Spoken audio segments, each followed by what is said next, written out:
Hello and welcome to GatherVerse Summit 2024. What an amazing fireside chat with Dr. Angelina, and what very interesting conversation in that last fireside chat. But now we have an amazing panel here with us today, and we're going to be talking about the immersive era of human betterment. What we're going to do before we get into the topic, we're just going to quickly introduce ourselves, quick 30-second intro each, and then we'll get into the deep dive discussion for this roundtable. So I'll start with myself quickly, and then we'll go over to Lorenzo, and then Paige, and then Miranda. So those of you who don't know me, my name is Russell Bundy. I'm the CEO of MadMop, and I'm also the Director of Arts for GatherVerse. And yeah, that's pretty much it for me. So Lorenzo, over to you. Hi, everybody. Great to be here. Thank you so much for this amazing program that you put together. So important, I think, at this particular stage of the evolution of this amazing industry that we all sort of have been in, know, and love. Whatever we call it, it's an amazing industry. I think we all feel that every day when we're part of that. I'm the CEO of Cleanbox Technology. My background in tech started in built my first blinking website, and I was so excited about that. And got excited about virtual reality in 1991 from a film, had no idea how and when, if it would ever happen. So to be at this point, a few years later, seeing the evolution of XR and AI, the convergence of all this amazing hardware and technology, and the people, most important, the people that are behind it, that are leading it, the passion we see every single day, every single event that we go to, it's really remarkable. And so I'm excited to be here. Normally, Amy Hedrick, who's the CEO and founder, would be here, but she's taking a much needed short vacation. So I got the pleasure of stepping in. So pleasure to be here.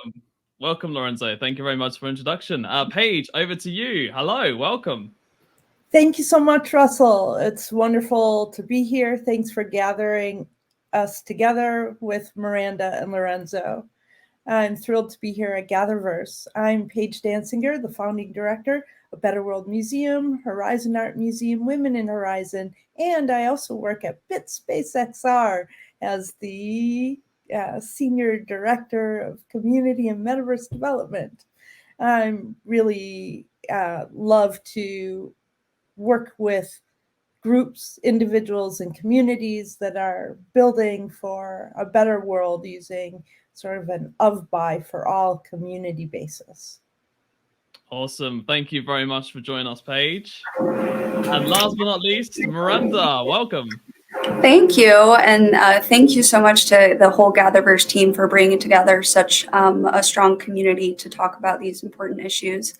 My name is Miranda Lutz. I'm the Senior Director of Public Policy at the XR Association. We are the trade association representing the immersive technology industry. And our mission is to promote the responsible development of XR in a way that betters society. So very much looking forward to this particular panel. And my job at XRA is to work mainly with policymakers to help educate them about the potential of XR and help them create sound governance frameworks for this technology. Welcome, Miranda, and thank you very much for joining us. And thank you for everyone, all the panelists, for joining us. So we're going to get into the first slide, if this is going to work. There we go. Right, so how can immersive technologies change the working world in the AI era? And we'll hand this one over to Lorenzo because he was already talking about AI. So Lorenzo, do you want to jump in on this lovely topic quickly and have your first words of the round? Sure, an easy one, just a fastball down the middle, no problem. How will it change? So, I think all of us probably are fans of AI at this point. I mean, familiar with it, comfortable with chat and all these other technologies. I had a chance just literally last weekend to take a one-day course on a new product called Mind Studio, which is actually allowing us to integrate the world of the web, all the technologies that are out there with LLMs of various types, and actually prompt the prompts. And I got to see sort of firsthand what this could look like in the future. And it's both remarkable and also, I have to be honest, quite scary from a work that we've done in the past perspective to where we're headed in the future. tremendous opportunity. I'm a big believer that tech will actually improve the life of people. I really have to believe that, otherwise I wouldn't be in this space myself. But seeing the power of what AI has today, and I still think of it like, a 2-3-year-old child. We're teaching it things, we're talking to it. I'm always very nice to chat. I tell people this all the time. I don't know the day that it'll wake up and call me on the phone and be like, hey, I've got some ideas for you. So that'll be cool. I think it'll be cool and also quite scary at the same time. Yeah. So there's so many challenges and opportunities in this, but I think we're already seeing the potential for these technologies to create content. If we're going to have these really immersive worlds, all of us that have worked in the space know how challenging and cost time consuming it is to actually build three-dimensional content that's rich, interactive. So if we have tools at our disposal, and they're already here, I think to various degrees, I'll let the other panel members talk about that. But if we have a chance to actually start leveraging these more and giving more access to people, students, to use these technologies to sort of, just like we prompt chat to help us write an article or help us consider questions, having a technology that allows to prompt and create three-dimensional worlds with interactivity, I think is going to be tremendously powerful for the growth of our industry. No, 100% agree with that. And I think it's kind of like a double-edged sword as well, right? On one side, you could see it like helping and, enhancing and making things more faster and proficient and, instantly being able to make images like with a click of your finger, etc. And then you've also got the other side where, it can be used for like bad, right? And like, could AI take over the world and all this kind of sort of stuff, like Terminator style and all this sort of stuff. So it's kind of like a double-edged sword. And I think it's kind of just how you use it, which is, the best way in helping, people work more proficient and more, just continue moving things forward in this new technology as it moves forward. And Paige, what are your thoughts on the AI and everything? What are your thoughts personally? Well, personally, I really love it. I just finished a 6-week course with the Mission Impact Academy for using AI to streamline my workflow. And I literally use it in pretty much everything that I do. Yeah. But when I also scroll through like a social feed, I can't help but also see my artist friends having real legitimate concerns of their livelihood, their copyright, their feeling of existential dread of losing a sense of individualist expression and the value of what that may be. So I think that I'm a yes and no. I absolutely love it. But at the same time, if we could now we have this amazing opportunity, knowing the potential impacts could be severe for certain communities, especially diverse community with inherent biases and a list of potential known issues, that we have this opportunity to work now together to form ethics, to form codes to protect artists, to also ensure, instead of job loss, job creation. So we are actually in control of how the future is with these technologies. And it's really by discussions like this that we're engaged in now, as well as action. So when you're using, if you're a company that's using AI to optimize your flow and you're seeing a redundancy in your writers or your artists or your video creators, why not then actually create better opportunities and education using AI to level up and make them even more valuable? So I mean, just to kind of iterate the creative side, I mean, Madbop is basically like NFT music platform, right? So we basically help women creators specifically in, distributing their assets as NFTs and selling them and etc. Right? And one thing that we've kind of seen a lot of is when people like creators are using AI and then combining that with like their like normal size of what they say, like for example, let's say they create a song behind the scenes, right? And that's their song. And then they use an AI to create another song. Like they're kind of like two different kind of like songs, so to speak. And normally, like when you're like combining them both together, like you're infusing them. So basically, like the AI could be like the song in the background, and then the artist could have like their own vocals over the top without AI. I think that's where it's going to be like a really kind of good collaboration between the artist and AI. But if AI starts kind of like taking over the creative aspect, right, and like taking over the voices and stuff like that, then that's where the issues are going to come in. As we're seeing at the moment with the whole TikTok and Universal fallout thing, that was kind of like a big deal as well. But anyway, I'm going off course. But the point is AI can, like I said, be used for good, but also used for bad, and I just think that balance is extremely important as we move forward. So, but anyway, let's go on to the next slide, which is what are the ethical considerations in deploying immersive technologies for social good? So, Miranda, I will hand this one over to you. What are your thoughts? Sure, and I just want to briefly pick up on something that Paige said, talking about job loss with AI, because that is a fear that we hear on the regular from the policymakers that we work with. At the same time, we hear frustration over job shortages in critical industries like healthcare or advanced manufacturing or teaching and education. And I think XR can bridge the gap, is how I think of it. So XR can be used in conjunction with AI to help upskill workers and retrain them. I think of companies like BMW that are retraining their mechanics and technicians using AI and XR to transition from internal combustion engines over to electric vehicles. That's an entirely different skill set, and they're able to keep those people in the workforce, which I think is really important.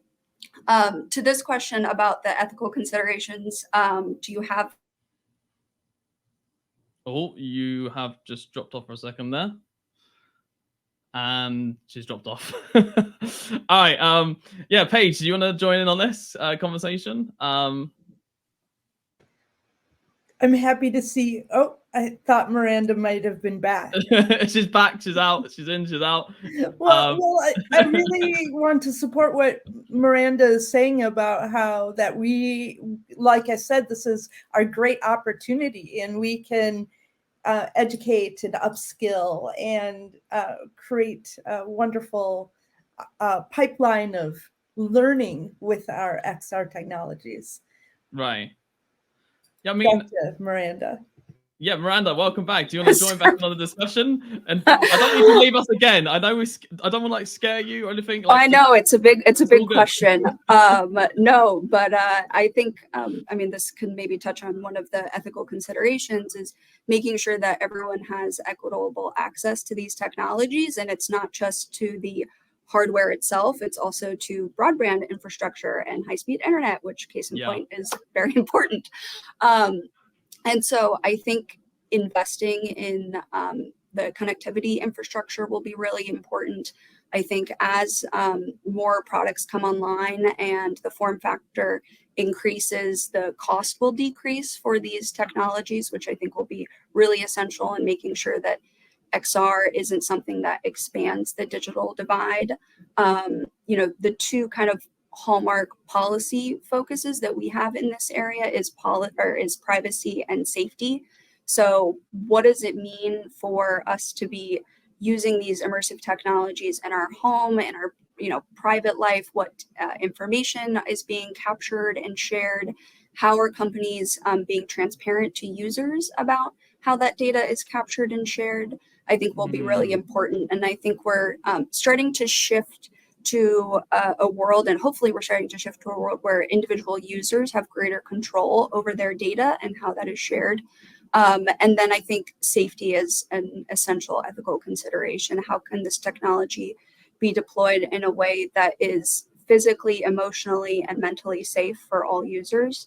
And so something that we've worked on at the XR Association is we just published a white paper last week called Charting the Future of Immersive Technology, where we look at some of the considerations that will need to be made around young people in XR and safety and well-being. And particularly, there's a big lack of research in how immersive technologies affects the development of children. And so we're encouraging greater research in that area, because I think that'll be important in order to unlock all of the benefits of XR technology, which I think I caught the tail end of what Paige was saying, but it can truly lift up communities. It provides new modalities for education.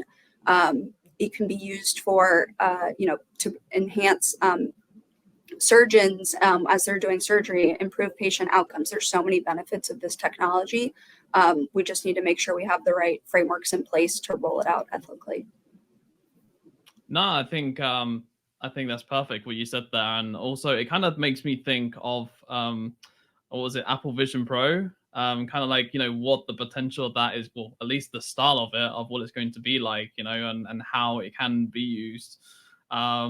Obviously, we're way off in, having like a pair of sunglasses, so to speak, and being able to, walk around with them. But, we're definitely heading towards that way. And I think, it can be used, for social goods. And also like incorporating the AI side within that as well. I think that would be, key as well. Basically being able to look up to something and then being able to find the details of that instantly, within seconds, without even like having to, Google it or anything like that. So Lorenzo, I want to bring you in on this as well, because obviously from an AI aspect and from a blockchain aspect and all these other immersive technologies going on as well, what are your thoughts on kind of those sort of sides for social good?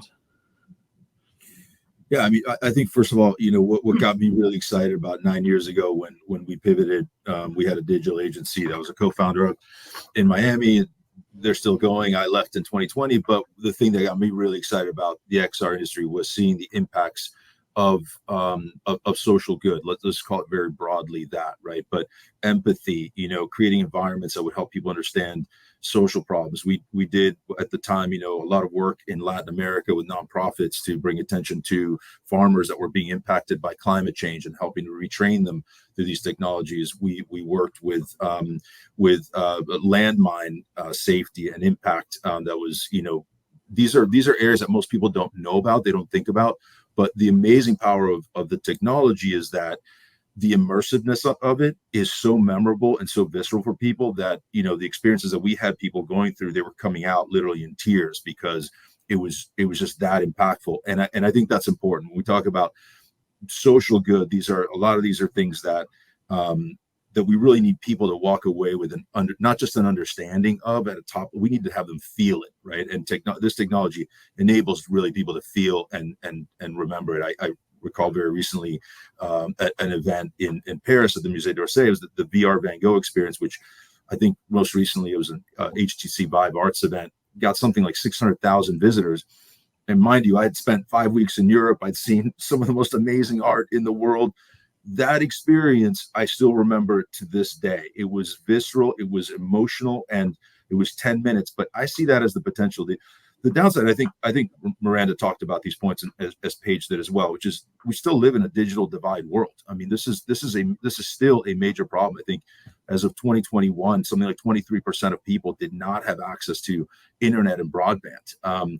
We're accelerating. You mentioned the Apple Vision Pro, which I agree is another leap forward for our industry, but at the same time, it's an expensive device that is really bringing in people from kind of the top echelons into XR, which is great. We need the CEOs to put on VR headsets and go, wow, this is amazing. We can use this in all these different ways. And so I think it's excellent from that perspective, but we really need to consider how do we bring these technologies closer to the people, particularly in remote areas, underserved areas, where it can have a lot of impact and a lot of good, but without which, we're going to be sort of talking within our own bubbles and our own ecosystems. And that's the part that I have concerns with as we continue to accelerate the technology. How are we focused as an industry in making sure that technology is reaching everyone, not just sort of the more select few?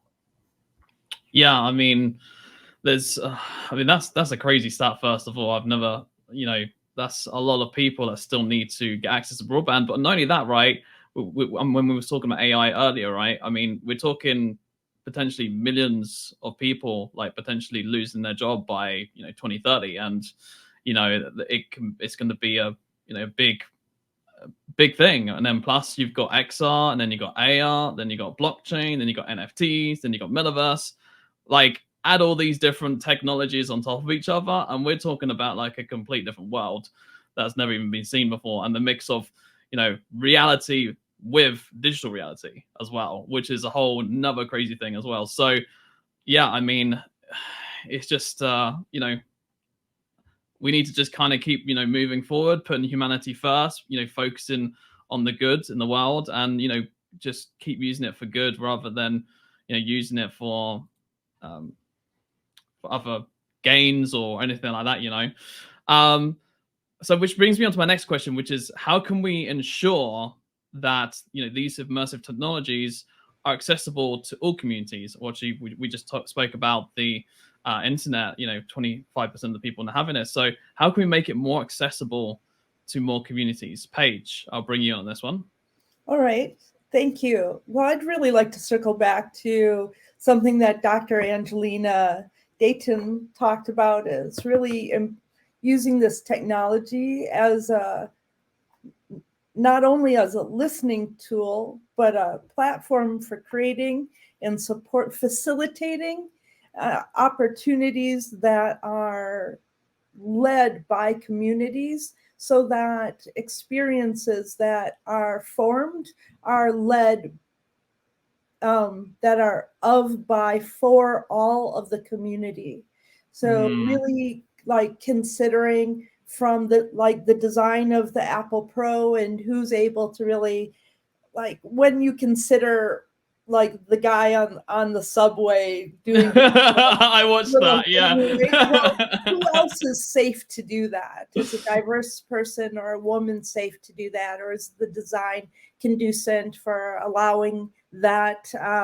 So from design to the very embedded experiences of future cities, having embedded experiences with XR, and who is able to be seen and who is able to share. So really considering that these are of, by, for all experiences, so that there's a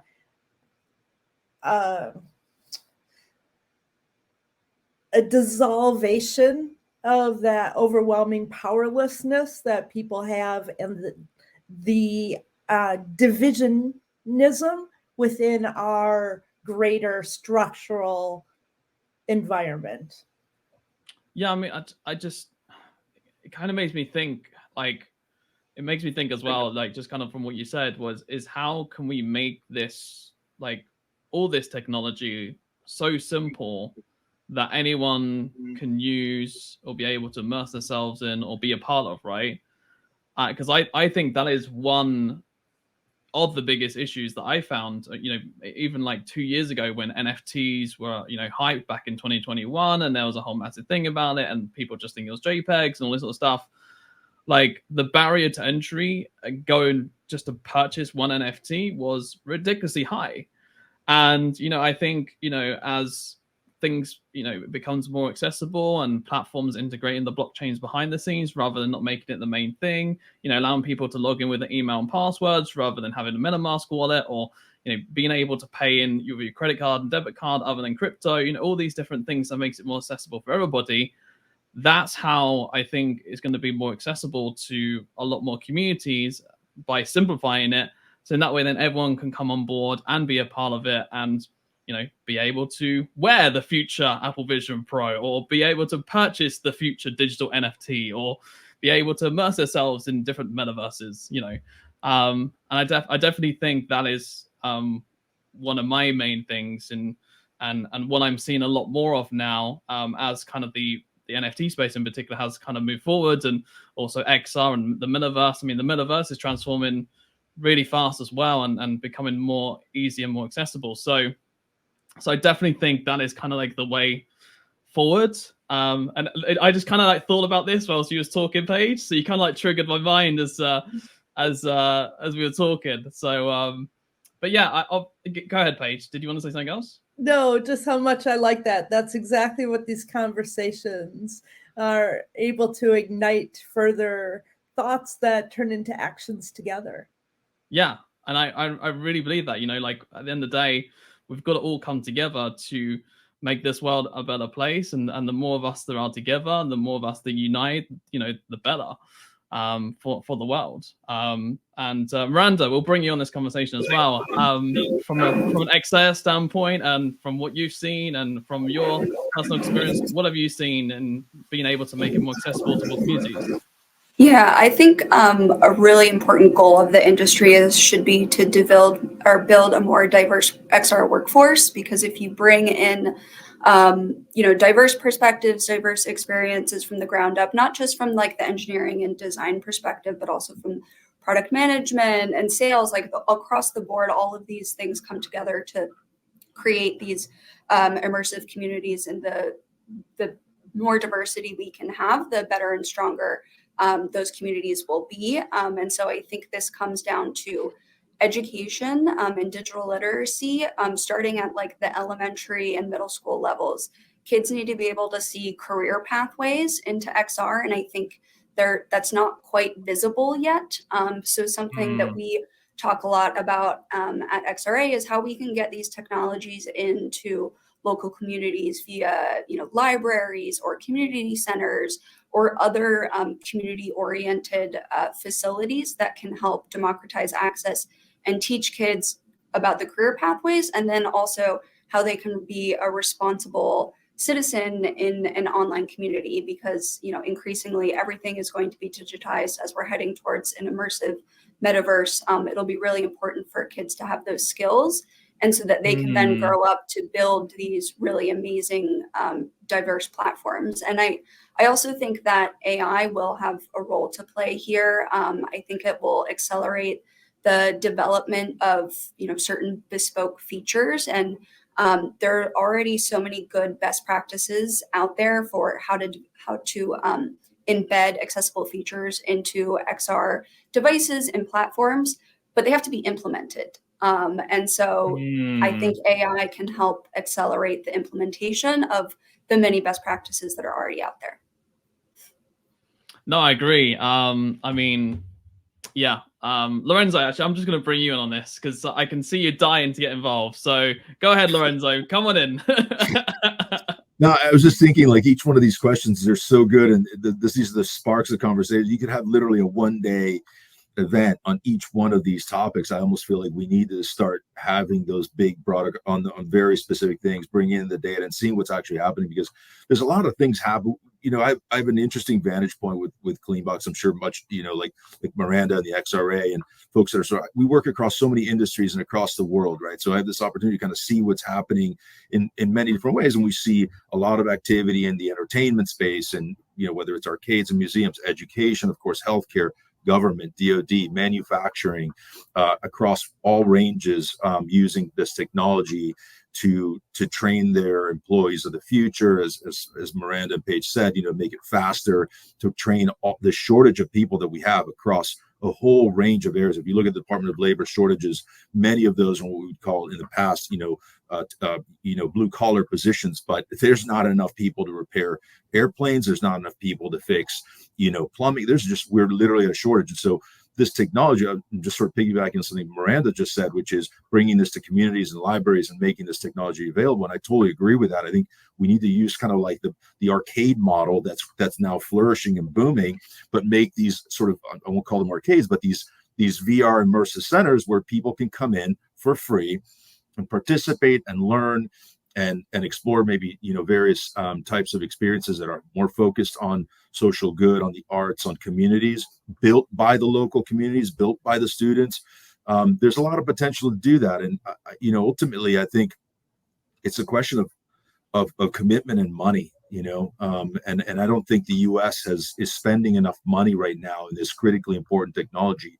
We have a huge gap, and we do see that changing. The XRA, massive kudos to what you guys are doing in terms of bringing this up to Congress and making sure that they're aware of the potential of these technologies. But I feel like if it doesn't start there, that's not entirely true. There's a lot of grassroots activity that's happening, and so I don't want to discount that. But I think, when we're talking about building, interstates, it's not something that grassroots can do on their own. They need big funding, they need big initiatives behind it, and our job is to make sure that the people that are in charge of those budgets are listening and aware of the potential and the importance and the need of these technologies.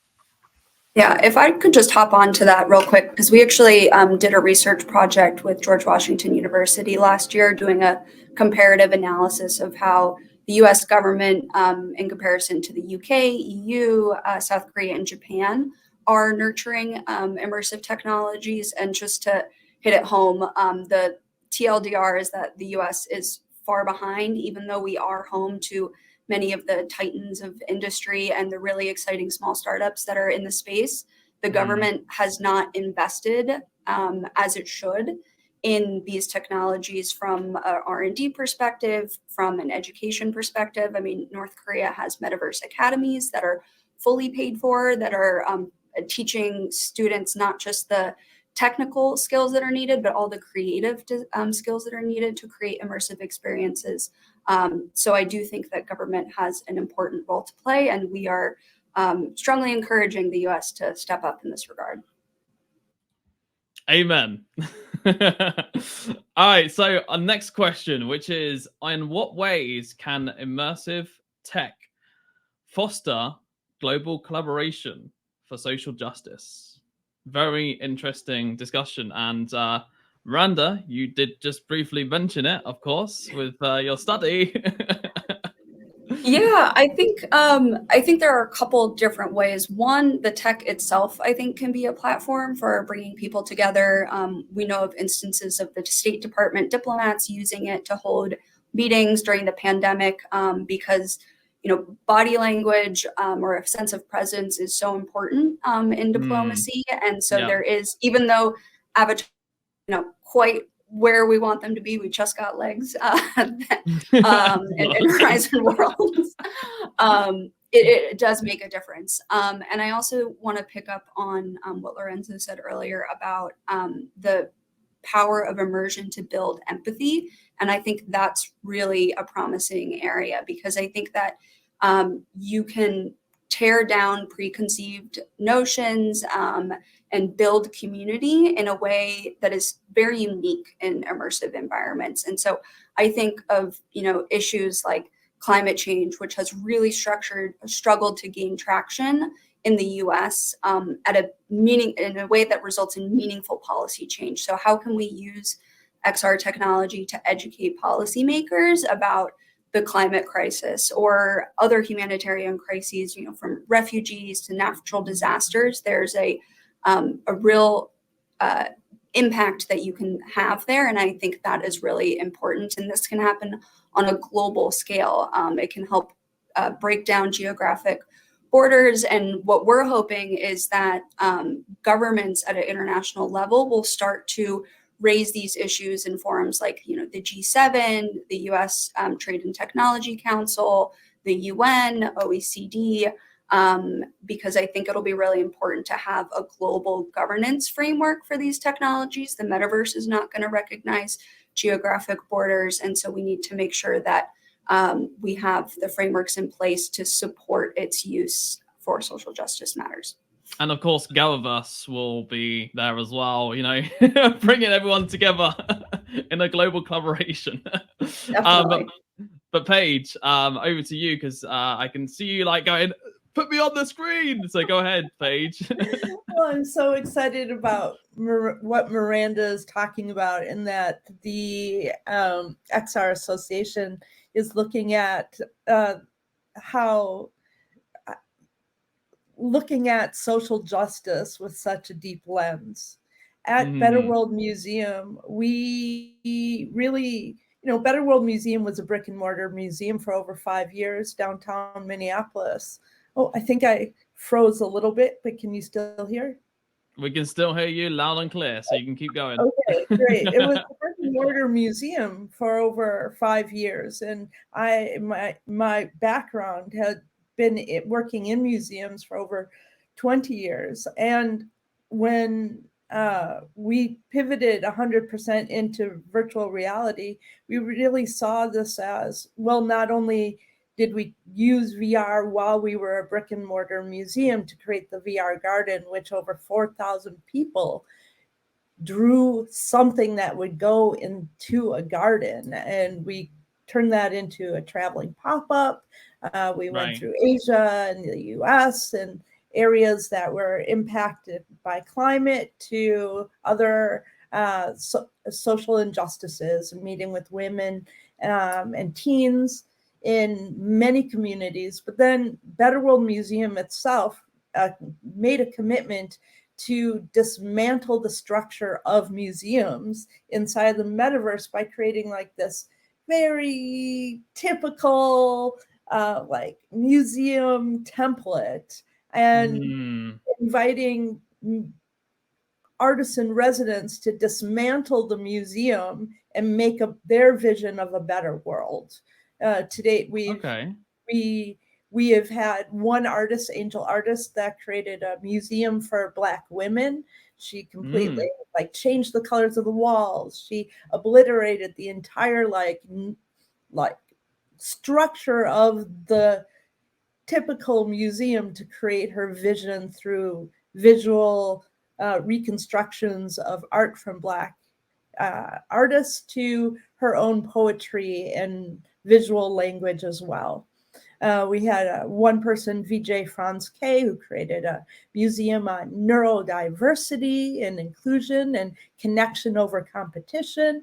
And we had Shay Arts create a world about positive affirmations in her community, based by her life in her community in Memphis. And really, like these worlds that have been created really dismantle the hierarchies of a traditional museum. And by creating this sort of this way for removing that pyramid structure from, I mean, these aren't my museums, they're their museums. They've been shared by those members even at like Games for Change and in presentations like for XR Women in Paris. So they become their own museums, right? And voices. And these kinds of programs that intentionally dismantle structural like injustices to reform different opportunities to raise diverse voices can only lead to a ripple of impact for positive good. We're currently looking at how mixed reality and XR can create green edible cities, so that we're using technology, IoT, data, AI, and XR technologies to create like urban, edible, green cities that are infrastructures and infused with AR art that is created by community members, right? So that the entire city becomes their place of empowerment. Wow, well said. I mean, hang on, I'm soon to be lagging for a little bit, but I'm back now.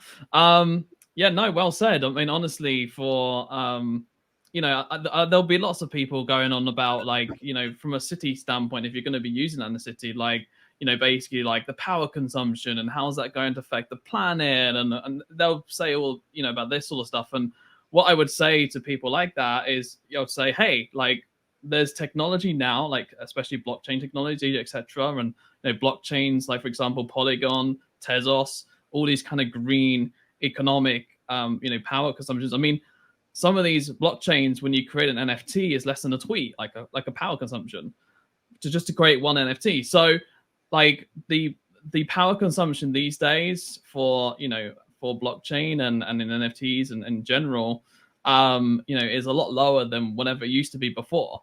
So I think, as XR as well, kind of continues to grow and stuff as well, I think the power consumption that will go down as well dramatically. I think eventually, the power will go so low that basically it won't hopefully be affecting the planet anymore, and that we can have a great world where, there is no greenhouse gases and there's no more global warming and stuff like that. So I think that's kind of like one aspect from a social justice standpoint, which I think could help and bring people together as well. And another thing that I was thinking about as well was the blockchain side, right? Because the blockchain side, brings everything into, you can see everything that's happening. You can see transactions happening from one person to another. You can see, like, if, for example, you buy a piece of food and you know where that came from originally. Again, this is another technology that brings people together. So all of these technologies, I think, combined will eventually bring everyone together. But it's just a matter of, making it accessible to everyone and everything we basically, we spoke about before. So yeah. But anyway, I want to go to the next question now, which is, what role, because I know we ran out of time as well, so we might have to kind of be very quick with this one. So what role does user-generated content play in promoting compassion and inclusion through immersive experiences? Now, Paige, you did briefly touch on that, but I did want to bring in Lorenzo onto this because I know he has some very unique insights into this. So Lorenzo. Yeah, look, I'm going to echo what Paige said, because I think she gave a very clear example of what that looks like and what that can look like. It's a tough one to answer because it varies based on the experience. In general, I'm not sure how much user-generated content's happening today in our immersive experiences. I think actually it's sort of the opposite right now. We are, creatives, technologists, people with very good intentions are creating amazing environments with varying degrees of ability to impact. But when you look at something, for example, like Roblox, right, which is bringing millions and millions of kids, sort of an under-discussed entry point for a metaverse for kids of young ages, and you see what they do and they create in there. It's remarkable. They're building worlds, they're building cities, they're interacting, they're buying, they're selling products, they're creating sort of their own digital twin of their own world of the future. And I really love Paige's idea on using this technology to envision what a green city could look like, right? In my mind, climate impact is probably the most important danger that we face globally. And just recent reports are talking about the collapse of the Atlantic currents. They're talking about the collapse of the Amazon rainforest. These are all things that we have to, in my opinion, zero in on as a global community and try to develop experiences in whatever capacity those are, whether those are pre-built that give you a sense of the impact to a sense of to an actual ability to create one's own experiences. I haven't seen too many examples of where people can do that effectively in immersive environments today. But I think what Paige described in terms of recreating your museum is a really beautiful idea of that. Yeah, and I think metaverse is maybe gonna be a big way in how things could move forward in creating these generating more content, and also bringing people into immersive experiences.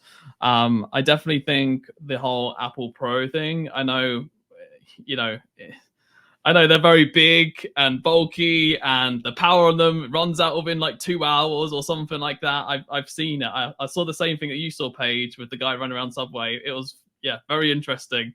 And, I know that technology and that stuff isn't anywhere near there yet, but I definitely think that as that sort of technology moves forward, and then on top of like the likes of Roblox and Fortnite and all these different metaverses, and then plus as we use AI and as we use NFTs in these immersive worlds, because also NFTs are going to be just as important in metaverses and VR and AR as well. And then on top of all that, you've got the decentralization of blockchain.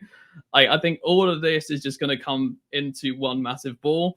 And I think it's just going to make these immersive experiences even more bigger and better, from the likes of events to conferences to, doing what we're doing now, for example, to, creative aspects as well, like museums and, festivals and everything like that. So we're actually running out of time because Christopher is just notifying me going, we've only got a few minutes. So what I wanted to do was, for the kind of last few minutes, was I wanted to give you about like a minute each to basically just tell people basically like your last thoughts, and basically like where people can find you, etc., so that they can connect with you. And if they want to talk to you about XR stuff further, or any sort of particular subject you brought up further, then they can do that. So we'll start with you, Miranda. So where can basically people find you, connect with you, and any sort of last words you want to say?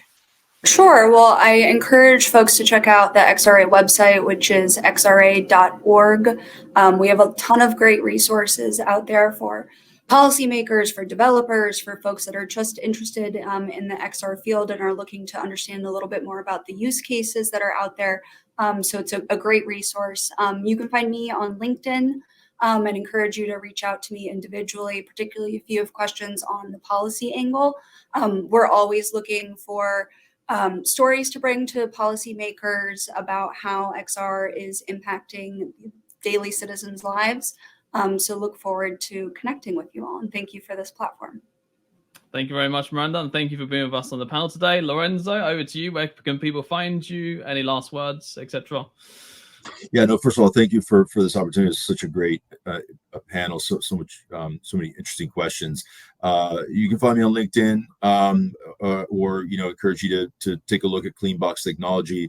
One of the reasons that I think what we're doing is really important at the end of the day is that we focus on sustainability. We focus on new standards that are breaking the status quo of how we handle these headsets. And in my opinion, headsets that are shared in any environment are like plates in a restaurant. You've got to fully clean them between every use. And as sort of baseline as that sounds, what we've learned from our experiences and our clients is that it actually brings more people into the metaverse if they feel that it's safe and it's organized and it's well managed. And so that's really sort of what we focus on. We focus also on the sustainability aspect of removing the use of antibacterial wipes that are another contributor of pollution in our already damaged ecosystem. So that's what kind of wakes me up in the morning. That's what I'm excited about. And I'd love to talk with anybody about, any of these ideas. And, if I can get involved in some way, shape, or form, I'm always happy to help. And they can find you, Lorenzo, on LinkedIn as well. Lorenzo Valloni, yeah? Yes, sir. Yeah, that's right. Awesome. Thank you so much for coming on, Lorenzo.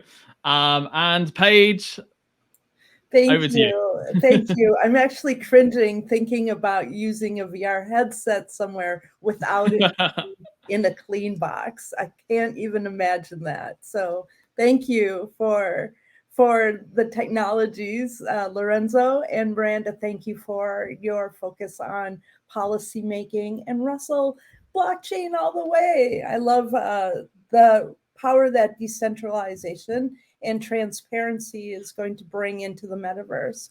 Paige, sorry, just jump on Paige. We're running out of time. Do you want to just say where people can find you, connect with you? On LinkedIn or at BitSpace Development. All right, thank you so much, Paige. Sorry to just cut you off, but we're running out of time.